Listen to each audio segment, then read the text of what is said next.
खबर आ रही है भोपाल से। भारत और पाकिस्तान के बीच ऑपरेशन सिंदूर के बाद बड़े तनाव को देखते हुए मध्य प्रदेश सरकार ने सख्त कदम उठाया है। मंत्रालय से जारी एक आदेश में पुलिस सहित 13 सरकारी विभागों के कर्मचारियों की सभी छुट्टियां तत्काल प्रभाव से निरस्त कर दी गई है। साथ ही छुट्टी पर गए पुलिस अधिकारियों और कर्मचारियों को तुरंत अपने मुख्यालय लौटने के निर्देश भी जारी किए हैं। वहीं मुख्यमंत्री यादव ने इस संबंध में एक उच्च स्तरीय बैठक की, जिसमें सुरक्षा और आपातकालीन तैयारियों पर चर्चा हुई। आदेश में कहा गया है कि सभी शासकीय सेवक अपने मुख्यालय पर अनिवार्य रूप से उपस्थित रहेंगे। विशेष परिस्थितियों जैसे स्वयं या परिवार में विवाह, प्रसव, संतान पालन, गंभीर बीमारी, दुर्घटना या अप्रत्याशित घटना के मामलों में ही जिला स्तर पर कलेक्टर और राज्य स्तर पर विभाग के भारसाधक सचिव द्वारा अवकाश स्वीकृत किया जा सकेगा। अन्य विभागों के कर्मचारियों के अवकाश आवेदनों पर भी केवल अति आवश्यक स्थिति में ही सक्षम स्तर से स्वीकृति दी जाएगी।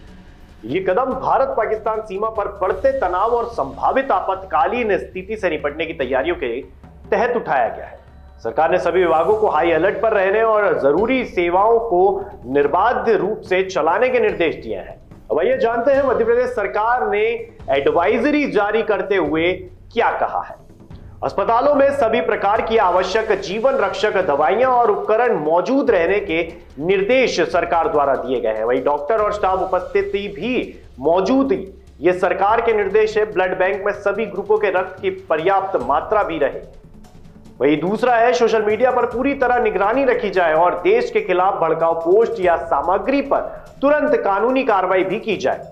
इसके आगे सरकार ने कहा, जिला प्रशासन सुनिश्चित करे कि आपात स्थिति में जिलों में पर्याप्त खाद्य सामग्री, पेट्रोल, डीजल, घरेलू गैस उपलब्ध रहे। साथ ही लोग खाद्य सामग्री एवं अन्य आवश्यक वस्तुओं का आवश्यक भंडारण बिल्कुल करके रखें।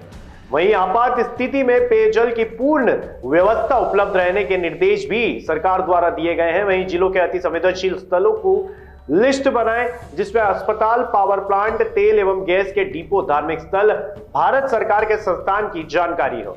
वहीं अग्निशमन सेवाओं को सक्रिय रखा जाए और उपकरणों की जांच करने के भी निर्देश दिए गए हैं। संचार सेवाओं को सुचारू बनाया जाए, दूरसंचार कंपनियों के साथ समन्वय करें। पब्लिक एड्रेस सिस्टम को पर्याप्त संख्या में चालू स्थिति में रखा जाए।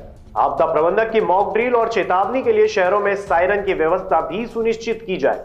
वहीं आपदा की स्थिति में गैर सरकारी संगठनों, राष्ट्रीय सेवा योजना और एनसीसी और सिविल स्वयंसेवकों की भागीदारी सुनिश्चित की जाए, ताकि राहत एवं बचाव कार्य में प्रभावी रूप से सहयोग मिल सके। इसके बाद सरकार ने आगे कहा, उद्योगों में उत्पादन सुचारू रूप से जारी रखा जाए, उद्योगों की सुरक्षा सुनिश्चित करें। लोक निर्माण विभाग सड़कें, पुलों की देखभाल एवं सुरक्षा सुनिश्चित करने के भी आदेश भोपाल की बैठक से जारी किए गए हैं। वहीं ऊर्जा विभाग विद्युत आपूर्ति की निरंतर आपूर्ति की व्यवस्था सुनिश्चित की जाए। इसी के बाद आगे बढ़ते हुए, ये कौन से विभाग हैं जिनके अधिकारियों की छुट्टी सरकार ने जो है उस पर रोक लगा दी है। आइए जानते हैं कि 13 विभाग अधिकारियों और कर्मचारियों की छुट्टी पर रोक लगाई गई है। वहीं स्वास्थ्य एवं चिकित्सा शिक्षा विभाग, गृह विभाग, ऊर्जा विभाग, नगरीय निकाय, नगरीय विकास, आवास विभाग, पंचायत एवं ग्रामीण विकास विभाग, लोक स्वास्थ्य यांत्रिकी विभाग, खाद्य नागरिक आपूर्ति एवं उपभोक्ता संरक्षण विभाग, लोक निर्माण विभाग, राजस्व विभाग, सामान्य प्रशासन विभाग, जल संसाधन, नर्मदा घाटी विकास विभाग एवं परिवहन विभाग। वहीं इस मीटिंग से सीएम यादव का कहना है कि राष्ट्रीय सुरक्षा हमारा परम धर्म है और ताजा हालातों को देखते हुए सभी नागरिकों की सुरक्षा को सर्वोच्च प्राथमिकता दी जाए। और ऐसी ही लेटेस्ट अपडेट देश प्रदेश से जुड़ी जानकारी के लिए देखते रहिए राजीव टाइम।